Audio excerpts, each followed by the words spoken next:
On our episode today, I have Lewis Goldman, a partner in the revenue growth practice at Tech CXO. He does great work supporting small to mid-sized businesses with their marketing and CRO, and I'm really excited. I've been working with Lewis for a while, and it's amazing to be able to chat with you. Thanks so much, Samir. I'm excited to be here. Yeah, so let's actually get started with kind of background so people can understand kind of how you got to where you are today, and so tell us more about what led you to be a fractional CMO. Well, I'll give you kind of my personal journey. I was a psychology major in college too long ago for me to disclose. And one of the things I loved about psychology was it's really about kind of understanding people. And Mm. so I sort of stumbled after college into advertising. I worked for Foot, Cone and Belding, which is actually still around as an agency. It hasn't gotten absorbed and merged and renamed 10 different times.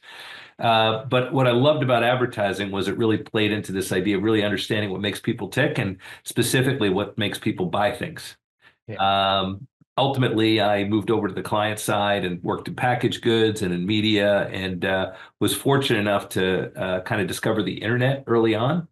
And I saw that as I didn't invent the internet. I'm not Al Gore, just to be clear, but I discovered the internet as a marketing channel and as a distribution channel in the mid '90s, which was early on, and realized that it was something that I wanted to spend kind of the rest of my life involved with, and I pretty much have, which has been a great opportunity for me. Um, what's so terrific about the internet and e-commerce is it's this ability to both message and connect directly with customers and take them all the way through to a transaction. And that was the opportunity that really wasn't afforded before, other than in sort of classic retail. Yeah. It was the virtual equivalent of going into the store, knowing the shop owner knowing what you prefer. And bringing it over to you or showing you, kind of where you could pick it up. And so that was one of the things that I really loved about e-commerce. So worked in a variety of chief marketing officer roles at different types of companies in financial services, insurance, and in at 1-800-Flowers in e-commerce. Uh, Ultimately decided that while I really enjoyed doing marketing and working with various types of companies, I didn't love working for a company full time, Mm. mostly because of the politics. Yeah. And ultimately decided that it would be better to do this as a consultant. So at various points in my career, I've been a single shingle consultant, and then I joined Tech CXO about 5 years ago. And it's been a great opportunity for me to work as a CMO in a company, but on a part-time basis, and to be able to help a lot of different companies at once. Yeah, yeah, that's really interesting. I think one of the coolest parts about your role, from my perspective, is just you're able to see so many different things and different challenges and learn from one another and kind of help develop this. So it's similar to like our agency life, right? Like the beauty of an agency is um, I laugh about this because I'm like, there's brand people and there's agency people. And it's like, do you like working with a singular product and a singular brand all the time, or do you want to work with a lot of different things, and it's how deep or how shallow you want to go across the board. So I love that you've been able to find that in your consulting as well. Yeah, no, that's one of the things that I really enjoy. I'm a lifelong learner, Yeah. and so one of the things I really enjoy is, frankly, the pressure of learning Yeah. about a new business in a very short period of time and having to make an impact in that business quickly. And that's something that is difficult to replicate, other than in kind of the work that I do or the work that you and agencies do. Yeah, I think that that's really cool. I also I think it's important for you to also give context around all of the different kinds of businesses that you work on, because I think that that is also such a cool perspective. Everything from consumer goods to all around the different kinds of things. Because you learn so much from one type of business to apply to another type of business that you wouldn't even. I always laugh because my we do, Query does all consumer goods, and every once in a while I'll tell my team maybe we should throw a B2B business in here and let it be the chaos monkey because I bet we'll learn a lot in the process. Yeah. And there are definitely some distinct differences between B2B and B2C. And then there's a third one, which is B2B to C. Yeah. And actually, there's a fourth one, which hasn't been as leveraged, which is B2E, so using your Yeah. employees as ways of building your business. But I would say that I grew up in B2B, B2C marketing, so Mhm. consumer-based marketing. And I found that it's a lot easier to go from consumer-based marketing to B2B marketing than it is potentially to go in the other Mhm. direction. But you're absolutely right about the diversity of clients. I mean, just to put it in perspective, currently I'm working with a pet food company. I'm working with a SaaS-based platform geared towards advertising agencies and other companies that are dependent on advertiser sponsorship. I'm working with an insurance company. I'm working with a law firm. So a Yeah. whole variety of different types of categories. And there are a lot of things that you can apply from one business to another. And I think that's one of the things that frankly provides an advantage for doing what I do because I can bring that sort of fresh perspective and maybe an idea or a tactic that normally wouldn't be thought about in a particular industry. Yeah, I love that. Um, so tell me a little bit more around how a fractional CMO is different from a full-time CMO, and when would somebody benefit from having a fractional CMO? That's a great question, Samir. Um, I think the first thing is you have to act like you're the full-time CMO. Yeah. And so when I'm working with clients, and I'm not putting on an act, I really feel this way. I talk about we when I'm talking about the Yeah. company. These are the things we're trying to accomplish, et cetera. And I own the numbers, I own the goals. In the case of some of my clients, I'm literally running a business for them, and so I'm responsible for the P&L that goes with it. Um, Understanding the client's objectives, particularly their financial objectives, I think is Mhm. paramount to success. And I think one of the things that differentiates the two is your learning curve has to be faster as a Yeah. fractional CMO, and you have to find a way to make an impact quickly. Old boss once told me that if it's okay to knock over some gas stations on the way to robbing the bank. Yeah. So if you can get those quick wins while building towards, potentially game-changing wins to help accelerate growth, that's a good thing and an important thing. Yeah. I think the other thing that's important is understanding the target market, the pain points of Mhm. the customer, and the problem that your product or service solves for them, and then applying that. I think the big advantage for bringing in a fractional CMO is that the companies that I work with, generally speaking, aren't in a position to bring in somebody with somebody of my levels of experience. Experience can help substitute for time, Samir. Right. I can do things faster than somebody who's doing it for the first time or learning on the job.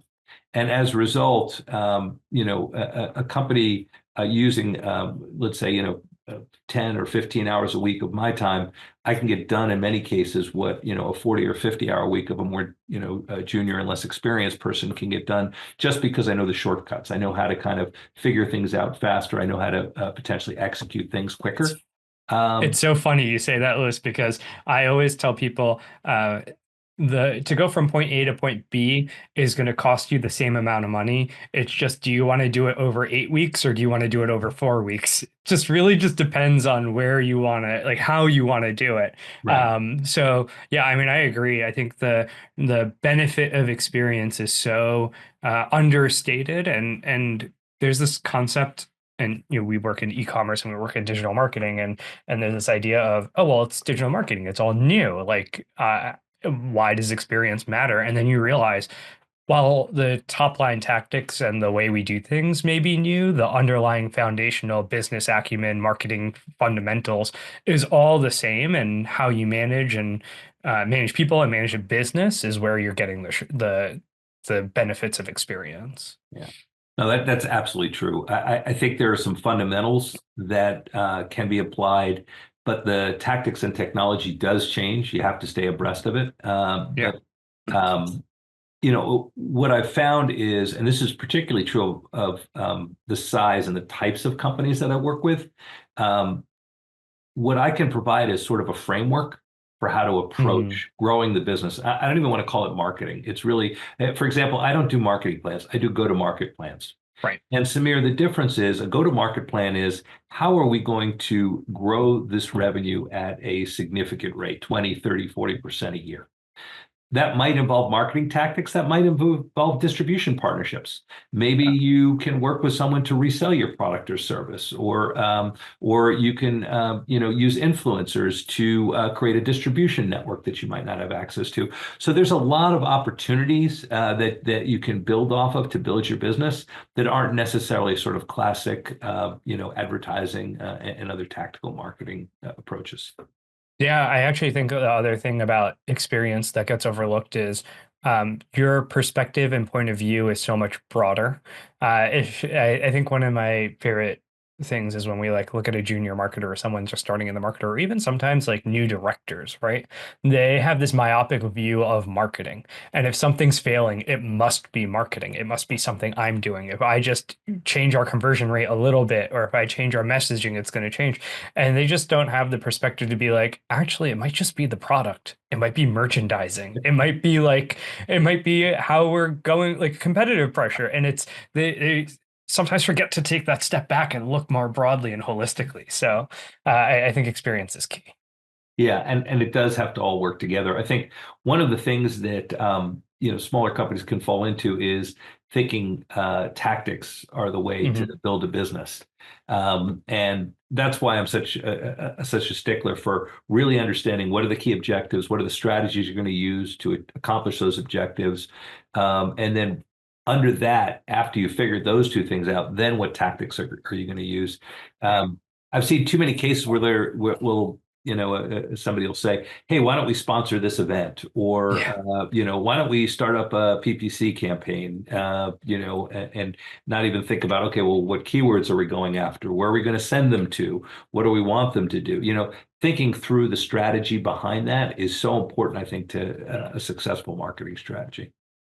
Yeah, I mean, I think that that's exactly right. So you said something earlier on that I thought was really interesting, and you said that fractional CMOs have to really go through the learning curve of understanding a business faster than anybody else, and I think that that is pretty accurate. And so one of the questions I have is, when you get put on a new business, when you're starting to work with a new client, how do you figure out what's wrong, what the opportunities are, where to go next, and how do you do it all without rocking the boat so much? That yeah, it's definitely a challenge. So the first thing is really to understand what the business is, what the product or services that they're providing, who the target market is, ideally who the ideal customer profile is. Hmm. And if they don't have that information, that's one of the things you got to sort of tackle early on. And then most importantly, what is their pain point? Marketing is really 80% of marketing is really about just understanding what is the pain point of the target customer and how does your product or service solve that pain point. 20% of marketing is creating something that people just have to have. They may not have a Yeah. specific pain point, they just have to have that diamond or they have to have those flowers or whatever the case may be. But the vast majority of marketing is really geared towards solving pain points for people and understanding that. And that's a two-way street. It's not only what the pain point is, but which target market is feeling that pain the most, because that's got Mm. to be the bullseye of your target. So understanding the target market is the first step. Understanding the product and how it relates to that is goes hand in hand with that. And then from there, it's assessing kind of what's going on. Um, I always treat, everyone that I interact with as if they are the expert in the particular area that they are covering. And you have to work with people within companies in a way that's non-threatening and that also is supportive. And those two things really go together. I'll start by listening. I think that's an important first step in terms of really kind of understanding what's going on, what are the dynamics of the company. Understanding the culture of the company is very Mm. important. Are they a mission-driven company? Are they more of a bottom line, driven company? And understanding that helps frame how you should approach interactions with folks. Um, One of the nice things about being a consultant is that you're a consultant. So Yeah. some people are more comfortable maybe revealing concerns that they might have about, management or other areas that they might not be willing to share if you were, let's say, their full-time boss. And then you have to kind of figure out the right way. And again, this comes from experience, Amir. How do you manage that?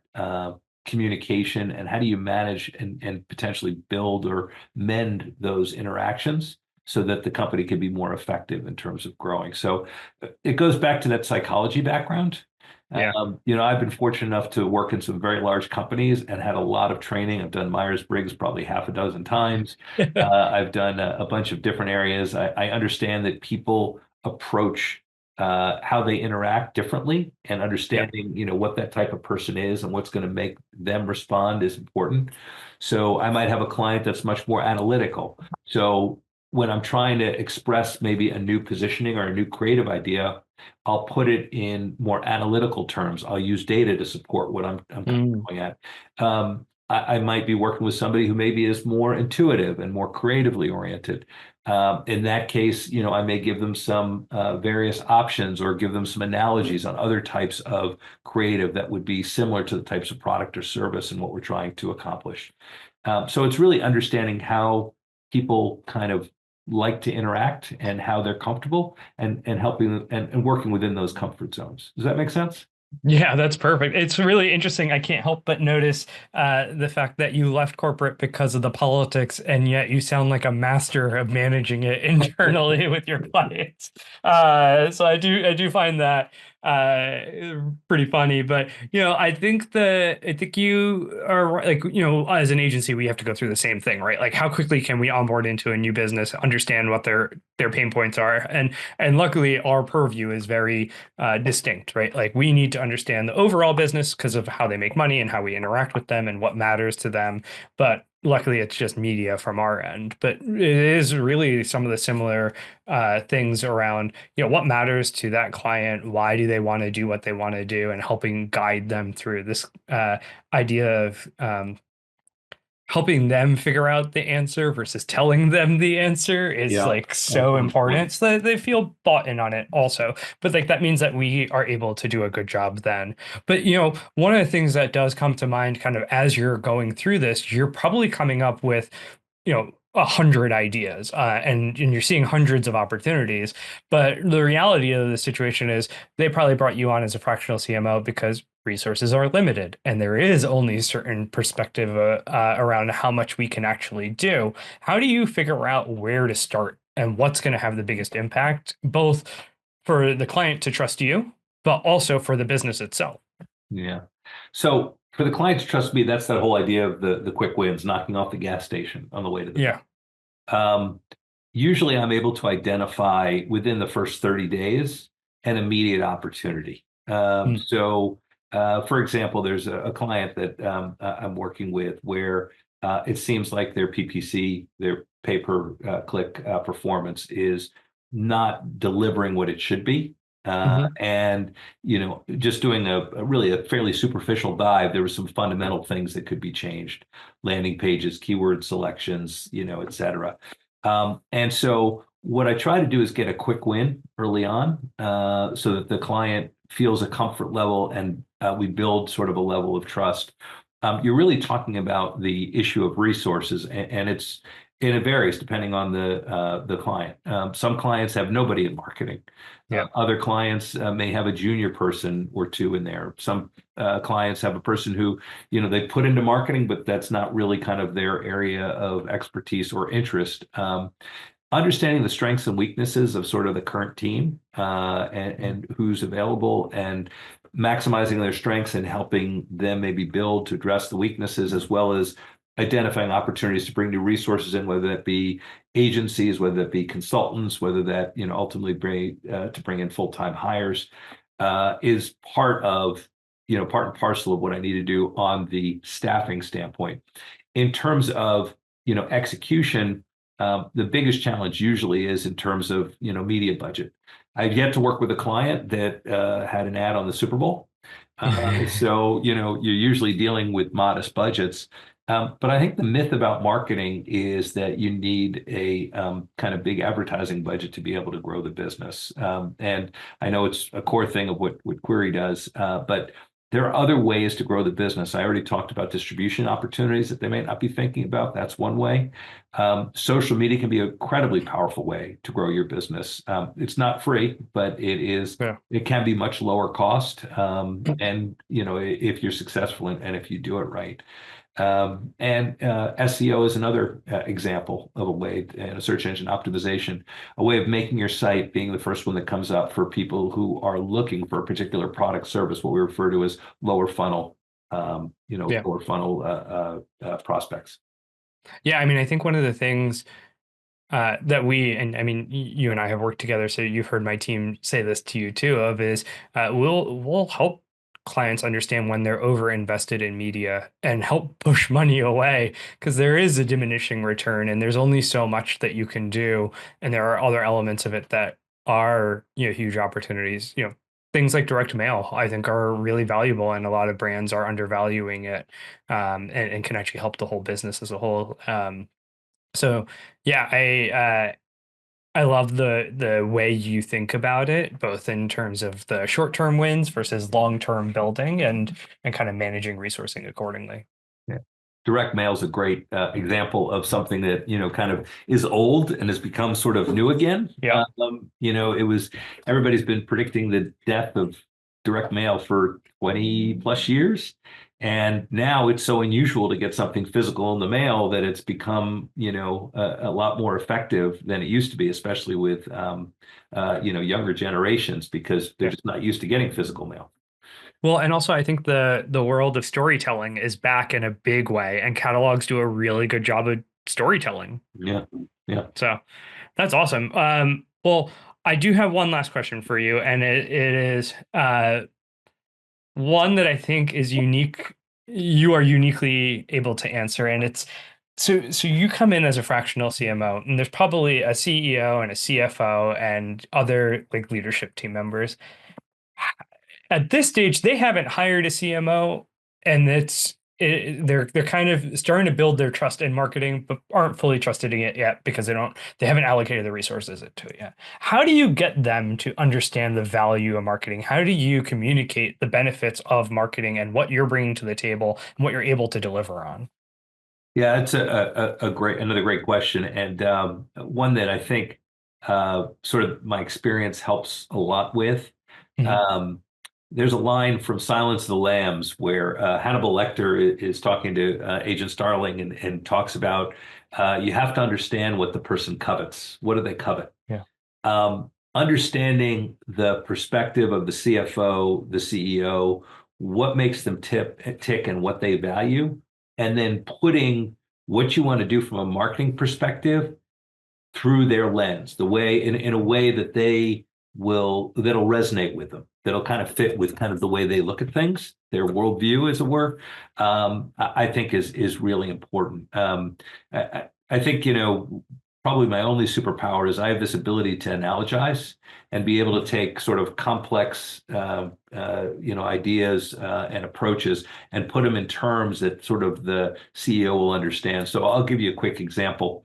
I was working with a ready-to-wear women's clothing company, Mm. and I was really leading their efforts into, kind of moving them into e-commerce and helping them build out their direct-to-consumer business.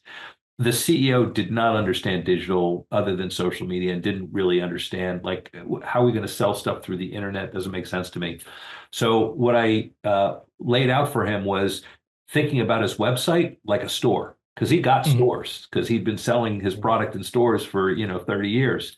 So I talked about what are you going to put in each aisle? What are you going to put at the end aisle? What do you want people to see when they first come in?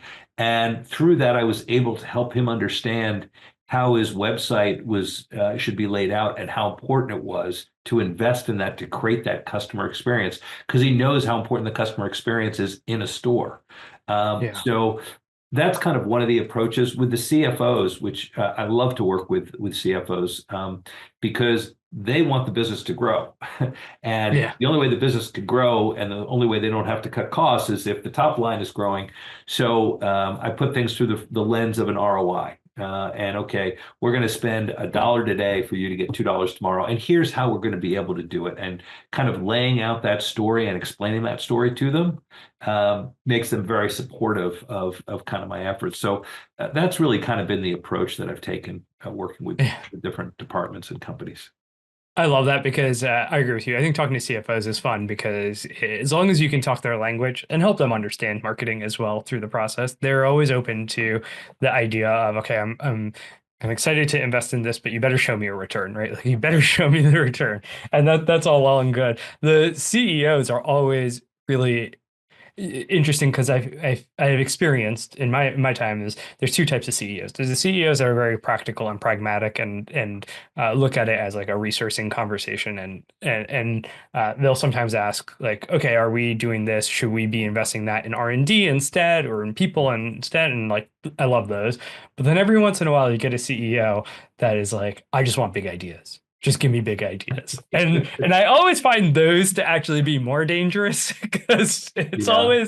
it's big idea today, and then I gotta go talk to the CFO right after this. Yeah, that's one of my least favorite requests. My other least favorite request, even more than that one, is how can you make something viral for social? I feel like that is a blog post waiting to happen. It Yeah, is 10 questions CMOs hope to never hear. yeah, that's definitely on the list, 100%. Well, listen, Liz, I always love chatting with you. I know that we could chat on for hours, but thank you so much for joining us. If someone wants to find you online, where do they go to learn more about you? Just go to TechCXO and www.techcxo.com, and then just put my name in, and I'll come up. I think that's techcxo.com slash backslash Lewis Goldman, LEWISGOLDMAN. They should be able to Amazing. find me. Yeah, and I'll put it in show notes so it's easy for people to click off to. But again, Liz, thank you so much for being here. Oh, thank you for having me, Samir. This has been a lot of fun.